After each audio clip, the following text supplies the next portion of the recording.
All right. Hello, everyone, and welcome to the Health Literacy track for Health Experience Design 2021.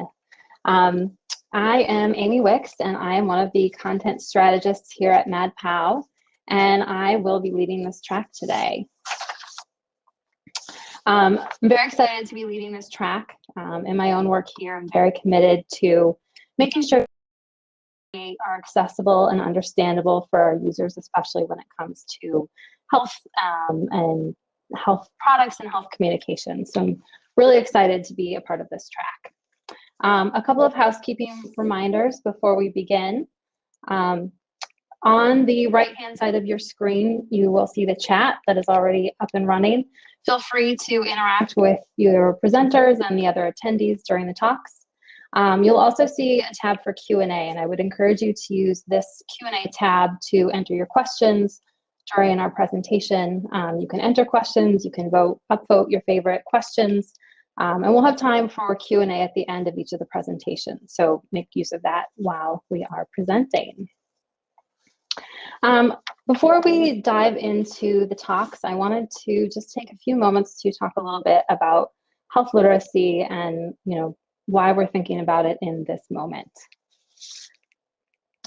And I think there's nothing quite like a global pandemic to remind us of the importance of health literacy. 1 year into this pandemic, the need for health literacy is more apparent than ever. I don't know about you, but I have been forced to develop a whole new vocabulary to cover a range of topics that I never contemplated before. I've learned about social distancing, about flattening the curve, the difference between airborne and droplet transmission, and the importance of R-naught. And it really has been a year of learning among many other challenges. But the pandemic is also a good reminder that misunderstanding health information can be a challenge for all of us, especially if the topic is emotionally charged or it's complex, as it often is in healthcare. I think it's also interesting to note as we begin that in August of last year, the Department of Health and Human Services, as a part of their Healthy People initiative, updated their official definition of health literacy. This new definition highlights the role of both individuals and organizations when it comes to health literacy. They define health literacy, personal health literacy, as the degree to which individuals have the ability to find, understand, and use information and services to inform health-related decisions and actions for themselves and others. They define organizational health literacy as the degree to which organizations equitably enable individuals to find, understand, and use information and services to inform health-related decisions and actions for themselves and others. You'll notice that these definitions emphasize the ability not just to find and understand, but actually use information when it comes to health and health literacy. And they also note the role of both the person and the organization in making sure that the things we create are accessible and usable. But of course, like many things, I know health literacy can be easier said than done, and it brings its own share of challenges. And our speakers today are going to be speaking about some of the challenges they've encountered and how they've sought to overcome them, both from this personal angle, but also thinking about the organizational angle as well. So it brings us to our first speakers today. And before there was the COVID-19 pandemic, there was another epidemic in the news, which was teen vaping. In 2019, nearly 1/3 of high school students reported vaping in the past month, so there was clearly a need to address the attendant issue of addiction. However, traditional approaches aren't necessarily the right fit for this group. Our first speakers, Dr. Danielle Ramo and Robin Hayashi from Hopelab, will be discussing their work to tackle this challenge. So welcome, ladies. And we'll stop sharing and let you take over. Thanks so much, Amy. While Robin's sharing her screen, it'll give me a chance to just say thank you all for coming to our session today. Hopelab is really honored to be able to share with you our work on designing a vaping cessation intervention for teens on social media. Next. I'm Danielle Ramo, Senior Director of Research at Hopelab and Adjunct Associate Professor of Psychiatry at UC San Francisco. I'm also a clinical psychologist. Before coming to Hopelab 2 years ago, I was running a lab in psychiatry at UCSF that was using social media to intervene with young adults on substance use and related behaviors. We're going to talk to you today about how Hopelab, the rescue agency, and another part of UCSF have been working together to just catapult this work into what I would say is a design phenomenon. And with me today is Robin Hayashi, a design lead at Hopelab, who's been deeply working on this Quit the Hit project. Before joining Hopelab last year, Robin was at IDEO and IDEO.org in areas related to health and social impact. And while we have not yet met in person, we have been working very closely together on this intervention, and we're excited to share it with you today. Next. So we'd like to tell you a little bit about Hopelab, who we are and what we do. We'll tell you a little bit more about why we're working on teen vaping. And then we'll give you some ideas about how we work directly with youth to design an intervention to meet their needs. Next. So who is Hopelab? Next. We're a social innovation lab that builds behavior change tech to support teen and young adult health and well-being. We're part of the Omidyar Group family of philanthropic organizations that were founded and funded by Pam and Pierre Omidyar, the founders of eBay. Hopelab is a team of about 30 behavioral scientists, designers, and digital tech experts who are motivated by a spirit of co-creation with young people, open-mindedness, continuous learning, and deep scientific grounding in our work. Our staff works to create clear and measurable impact on the health and happiness of young people. And next. There are two main features of the work that we do at Hopelab. The first is that we partner directly with organizations who are connected to young people, who are help us in developing interventions. And we work also directly to co-create all of the products that we make directly with youth themselves to understand the role of health behaviors and certainly health literacy in the lives of young people, to learn from them, to use them as advisors and helping us to make products that will have meaning in their lives and that will ultimately impact their health and well-being. We also work directly with them to evaluate how well our products are working to be able to say that we're having a social impact with our work. Now we're working directly in a few important and understudied areas in teen and young adult health. LGBTQ+ mental health, maternal mental health, and college student loneliness is some of the work that we're doing right now at Hopelab. And you can find out more about our other areas by going to hopelab.org. Today, next, we'll be talking about our work in teen vaping. As Amy said, teen vaping was the epidemic before COVID-19 hit. It was the epidemic that everyone was talking about. In 2019, as Amy mentioned, over 5 million youth were vaping. In 2020, this number went down a little bit as teens came into the home and had a little bit less access. But we still saw that among middle school and high school age youth in the United States, 3.6 million teens reported vaping in 2020. Vaping is unique. It's different from other forms of nicotine use that come from tobacco, like cigarettes and other forms of tobacco. It's particularly highly addictive. It's dosed often and dosed very highly and intensely.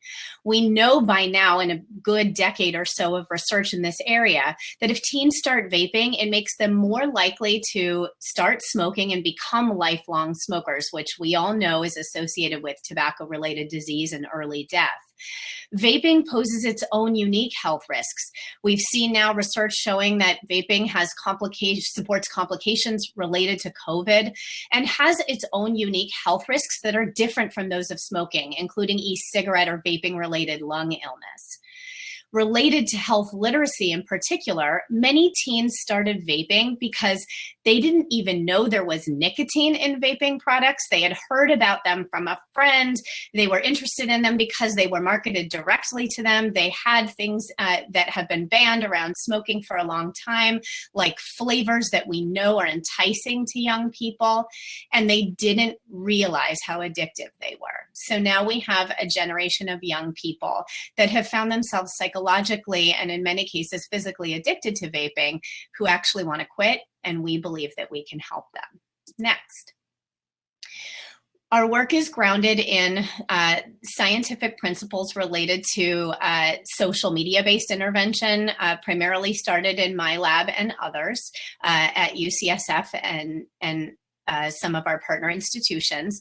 We used a model of Facebook smoking cessation research that was funded by 3 NIH-funded clinical trials and 2 state of California trials, and over 20 papers that developed an evidence-based intervention delivered through Facebook to help young adults quit smoking, reduce heavy drinking, and showed some real nice outcomes with folks who have higher levels of smoking, like LGBTQ+ young people. Next.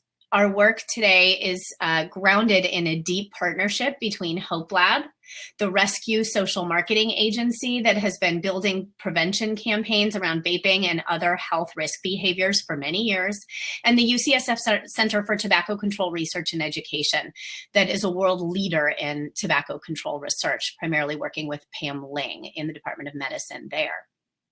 Next. There is a clear opportunity to give meaningful and engaging support to young people on vaping right now. Almost half of teens who vape say that they want to quit, and social media affords a unique opportunity to reach teens where they're at and deliver interventions at scale. Our work in this particular intervention took what we knew could be effective with young adults on Facebook for cigarettes and said, how can we deliver an intervention targeting vaping for teens on Instagram? And I'll turn it over to Robin, who will share exactly how we've done that. Thank you so much for that background, Danielle. I'm getting all my tabs in order here around. So coming out of all of the work that Danielle's done, our team really had the basics. We had the research that shows that harnessing social media to help young adults quit smoking works. She had the role of the guide, the kind of basic premise of how this might actually work and be effective. And so we knew, facing teen vaping, teens and not young adults, facing Gen Z and facing a different kind of universe of social media, we had the basic premise, but we also know that we would need to adjust to the new generation. And so a couple things that we shifted. One is that we knew we were going to use Instagram group DMs instead of Facebook groups, and that each of these DMs would be up to a group of about 15 teens. We already had the daily proven messages. So this is like the clinical stuff. This is what activities and skills you actually need to develop and practice to quit. And these would be sent in the DM every day. So here's an example here on the right. Today's challenge is to think of things you can do to distract yourself when a craving hits. So, munch on a mint, go for a walk, that type of thing. We already had that. And then lastly, we knew that each group would have a cessation coach to run them. So it would be this group of 15 people who want to quit and a guide on the other side of that DM, so a real human. So all of this to say, we had the basics, but we didn't really know what our user needed. And I thought of it like building a house. Like maybe we had some lumber, maybe we had a loose floor plan, but we didn't really know what the house should feel like. Is this, a space that's really bright and alive with an open floor plan? Or does this person we're designing our house for actually need lots of cozy nooks for reading a book for some kind of quiet downtime? And so what we were missing is an understanding of who we were building this house for, who we were building this program for. And so the question for us became, how might we bring these components to life in a way that puts teens' needs front and center? Or rather, how do we design the dream house built specifically for this individual? And so, of course, as human-centered designers do, it was time to start talking to teens. We talked to over 25 teens over hour-long sessions. This was my first kind of big COVID project, so it was all digital, all remote, which was new to me, to hear about their lives and vaping and what wanting to quit really feels like.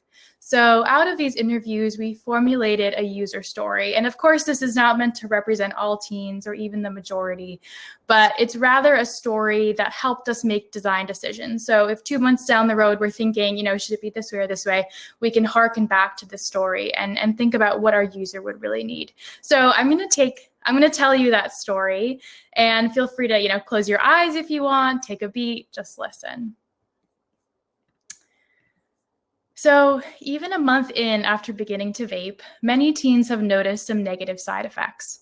Perhaps they crave it first thing in the morning, it's complicated their relationship with their parents, or it's affected their body in unwanted ways.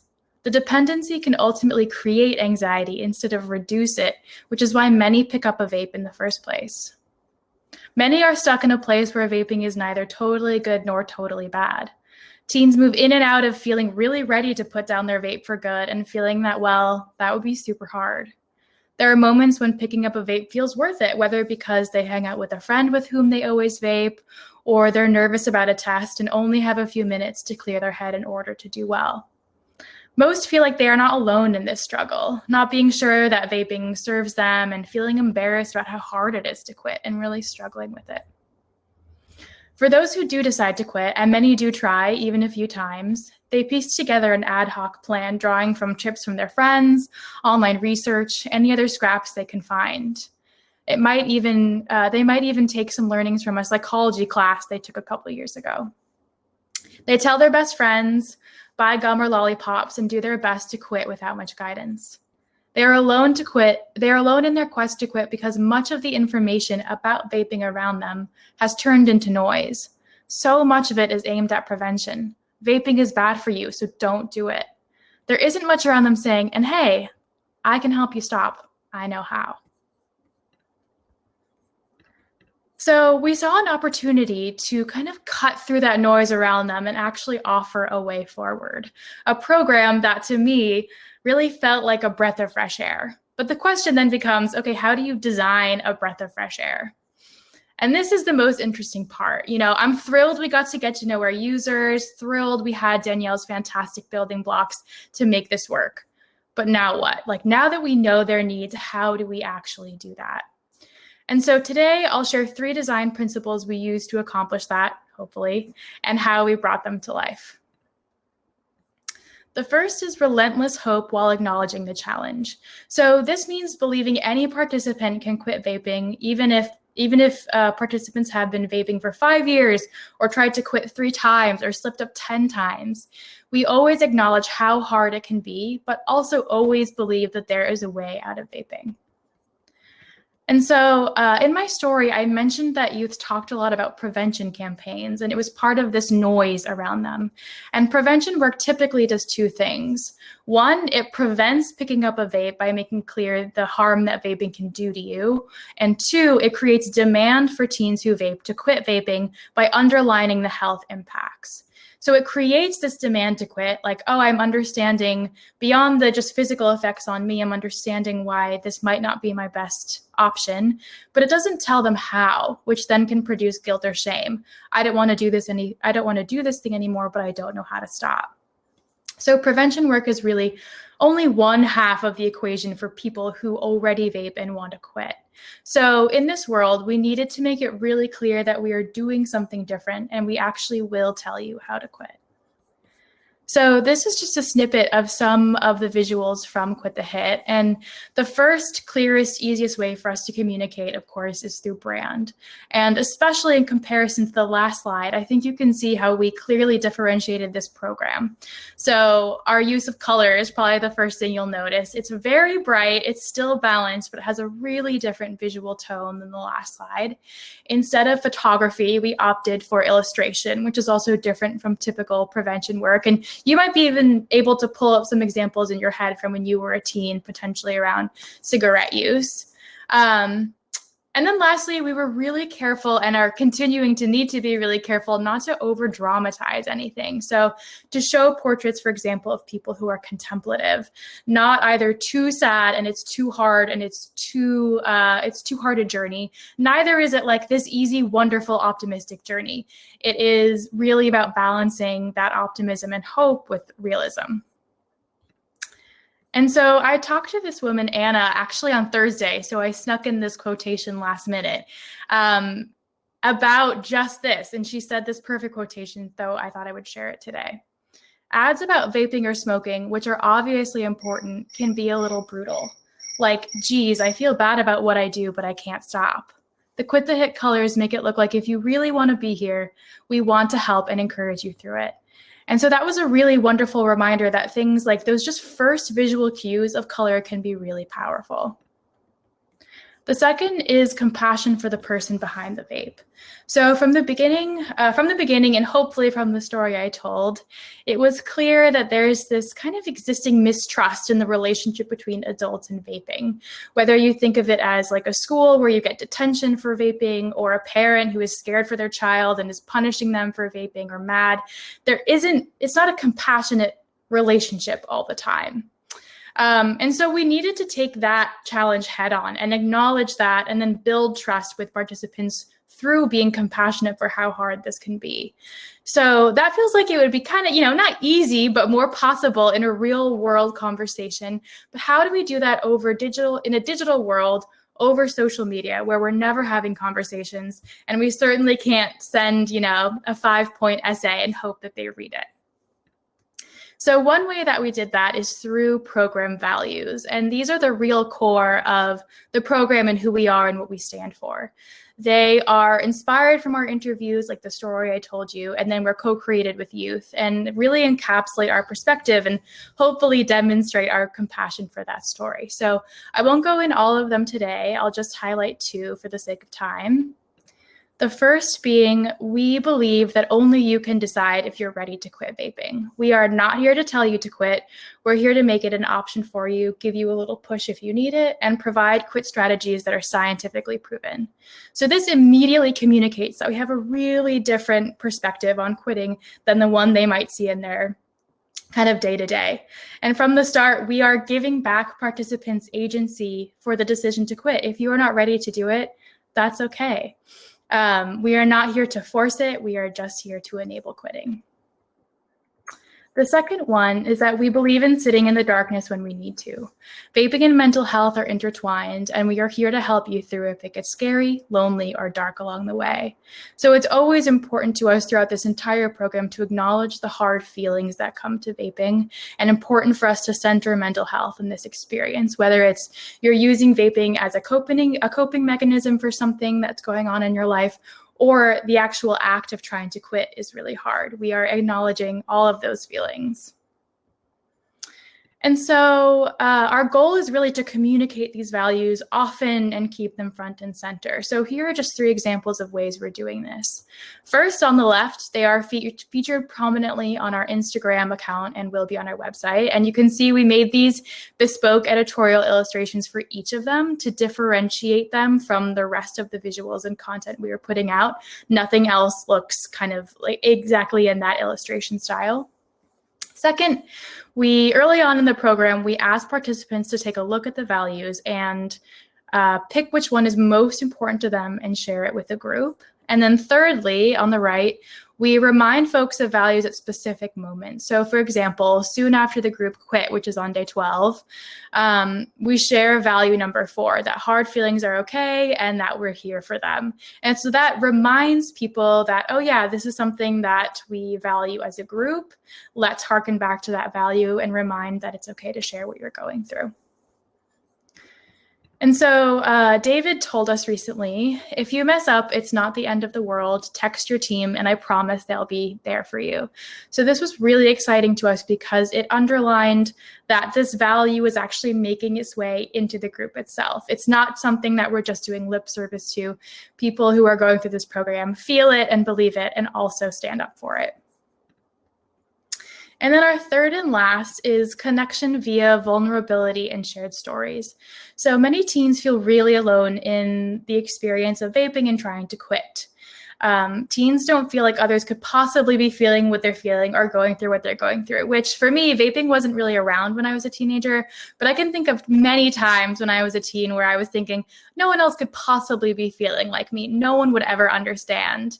And then in retrospect, it's like actually potentially a common experience. So that helps me build some empathy for what that must be like.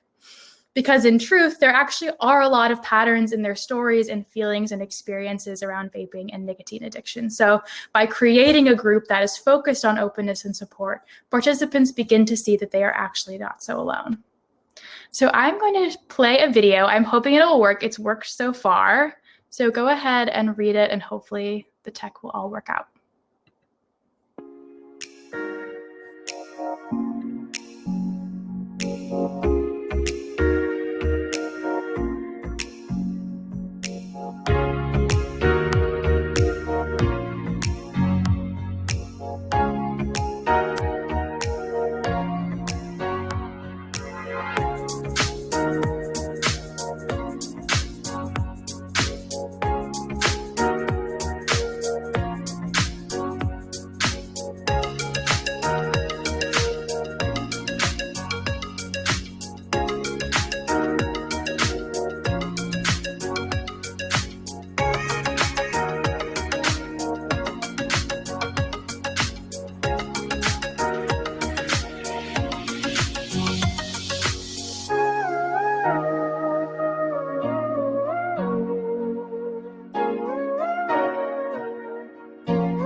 Delighted that that seemed to work. I think it's so amazing. I feel like whenever we share on Zoom, it doesn't work that well. So kudos to this platform.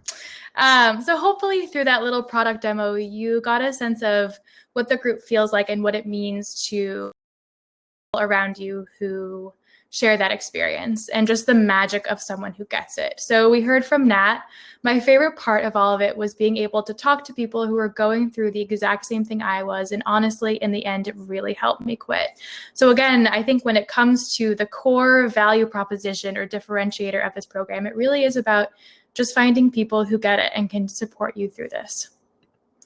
And so lastly, although we carefully craft the scaffolding in which all of this connection can take place through the values and the group size and all of those interactions, it's really the group guide who creates the safe space, who is reacting to people's messages, who is making connections, who is gently pulling lurkers out of their shells. And so I wanted to end just by introducing you to one of our group guides who I think has probably led about 70% of the group so far. So please meet Brianna Zimmerman. And I asked her to send me some video commenting on what connection and vulnerability means to her. And here is one thing that she shared. I find it so fascinating how surprised the teens are that somebody is willing to help and willing to listen. And it honestly makes you sad because you don't want that generation to feel like they can't be supported or that they don't have any support in what they're trying to do and what they're trying to accomplish. And so even in some small way, if me helping them on their quitting journey makes them feel like they have some sense of support in their world, no matter what they're going through. And trust me, there's a lot of kids going through some serious things within that group that are willing to share it with me and to open up and to really dive into the process. I just feel like whatever I can do in any sort of way to make them feel heard, make them feel loved, make them feel supported is important to me. And I hope that at the end of the program, every single one of them know that they can continue to lean on the strategies that we've given to not only help themselves, but to help other people. Because, you know, I know they're not the only ones dealing with it. And although we may not be able to touch every single one of their friends, I hope that they feel empowered to help their friends as well.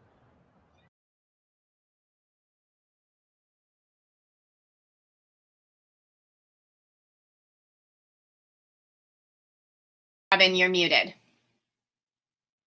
So through those 3 design principles I shared, we are working to create this breath of fresh air that we believe that youth deserve. And with that, I will hand it back to Danielle for the closing remarks. Great. And in our last 1 minute, I will share some early results from pilots in 3 states. And next slide.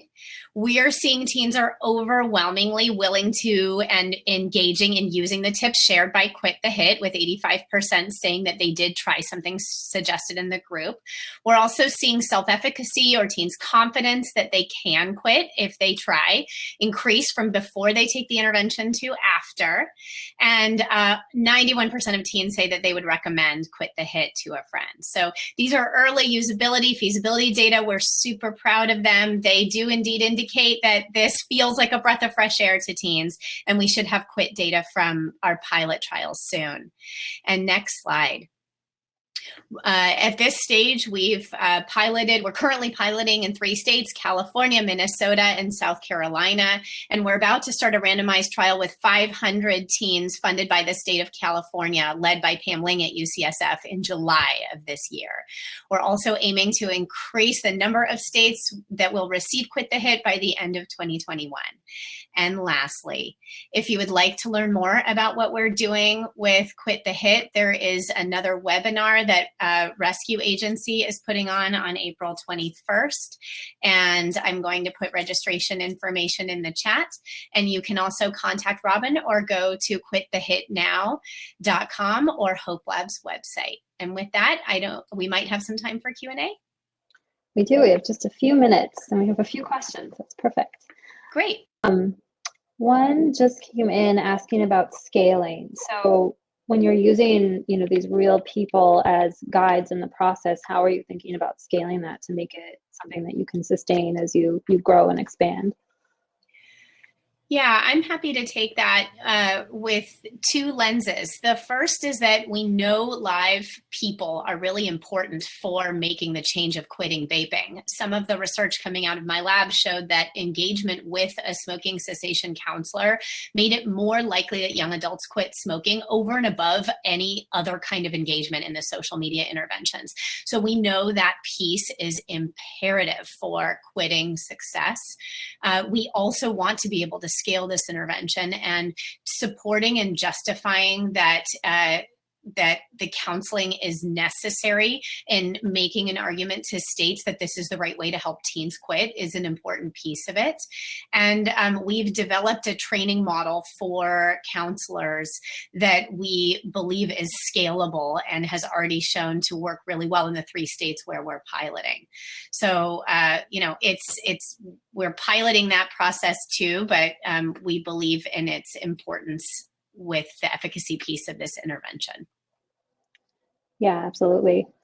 2 questions that came in that are a little bit related. One person asked about how you're navigating the health seeker privacy aspect when it's in a group chat. And another question sort of related, when you're working with teens, did they have concerns about anonymity? So, are they presenting as themselves? Is that an important piece? Kind of how do you think about privacy, anonymity in the social space?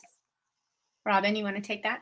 Yeah, I can take that. Yeah, it's absolutely a great question. And I think in the beginning, we did a lot of working with teens to understand if Instagram, in a place where you are using potentially your actual social media profile, if that's the right platform at all. And we found that there are certainly a subset of teens that wouldn't be excited about a group setting or wouldn't be excited about this type of intervention, in which case it's probably not the right one for them. But we found that a lot of people actually weren't signing up with like their fake Instagram account, but they really wanted to connect with other people in this group, to introduce themselves as who they actually are, to let people in, to become friends and develop relationships. And so that kind of opportunity and want, paired with us being really clear in the beginning about what our ground rules are to ensure privacy and respect and safety, I think is really powerful. And then the other ask that the guide has between, sharing clinical content, moving the group forward, is to just monitor the kind of safety and ensure that everyone is being really respectful. And I think the other thing is like, there's just some things out of our control. If people from the group want to DM each other outside of what we're doing, there's no way for us to control that kind of thing. So we can be responsible about it and reactive should people come to us. But I don't think we are going into it with a false sense of like, and nothing outside of our purview will happen, if that helps.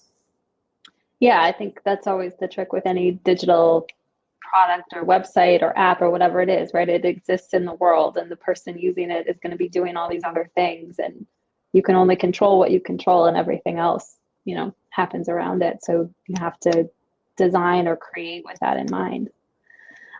One last question, and then we will have to move to our next speaker. It's just, can you talk a little bit about how you went about recruiting teams to work with? Sure. I'm curious, I'll answer both. So in terms of like research and co-creation, to kind of get feedback sessions, we used a platform, Dscout, primarily to recruit them, and did a lot of screening to find that we were speaking with the teens that would represent the user we were designing for. So people between the ages 13 and 17, people who were frequent vapers, so not like occasional social vapers, and connected with them over Dscout. And then our partner who runs the program, which is Rescue Agency, they do a lot of social marketing. So ads on Instagram, Facebook, and are just beginning to build some referral programs and working with school districts and kind of finding new ways to get it out in the world. If that helps. I don't know if that's exactly answering the question, but please message me if it's not. All right. Wonderful. Well, thank you, ladies.